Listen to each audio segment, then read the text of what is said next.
Halo guys, kembali bersama saya Petrus Jakub. Di video kali ini kita akan bahas mengenai klaim Allianz di tahun 2023.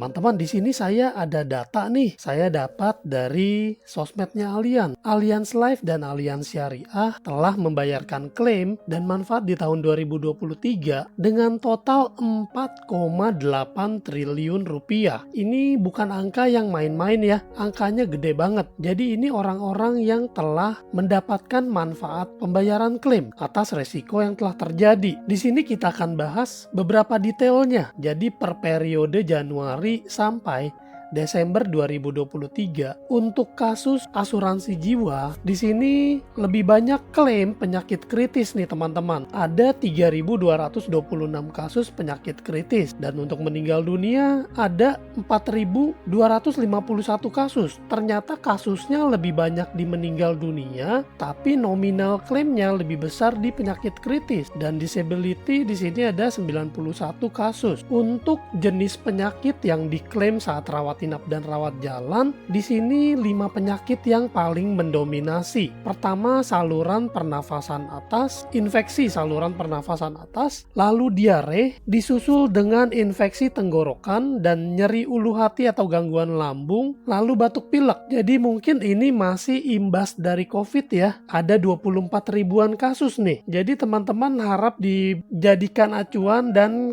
kita menjadi lebih waspada untuk penyakit-penyakit ini nih. Dan penyakit kritis yang paling banyak diklaim di sini ada 5 kategori penyakit, yaitu kanker, stroke, jantung koroner lain, dan gagal ginjal. Dan harap dicatat bahwa ini hanya di perusahaan asuransi Allianz, belum termasuk mereka yang di asuransi lain dan juga yang tidak punya asuransi. Jadi lewat data ini kita bisa menarik kesimpulan bahwa penyakit itu bisa sewaktu-waktu datang dan nominalnya nggak main-main. Nominalnya ini gede banget. Di sini teman-teman bisa melihat detailnya. Jadi ini data dari asuransi jiwa individu, kesehatan individu, dan kumpulan. Dan bersyukurnya cukup banyak orang yang sudah aware dengan asuransi ya. Jadi untuk penyakit kritis, asuransi jiwa, banyak juga yang sudah memiliki polis asuransinya. Dan kita nggak pernah tahu sih kapan kejadian. Jadi ada baiknya kita menyiapkan jauh-jauh hari. Karena ada pepatah mengatakan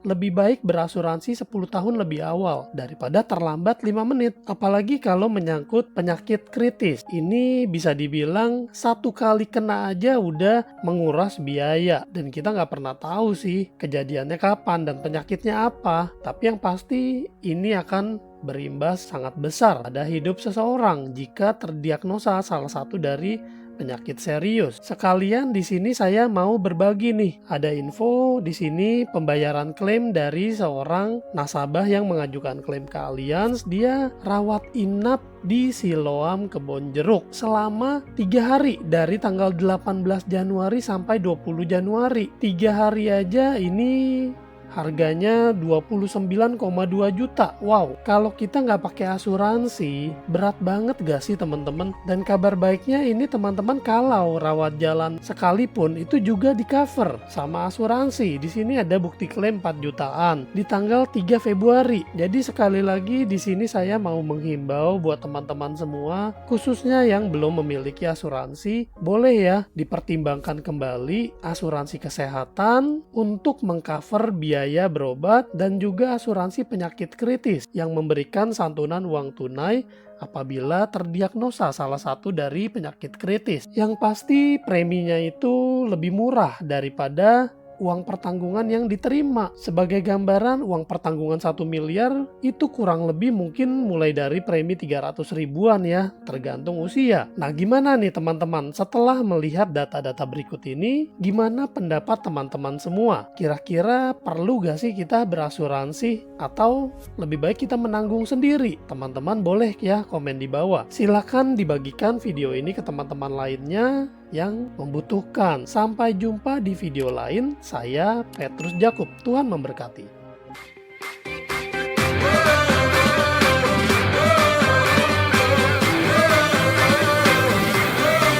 We're the one you can rely on.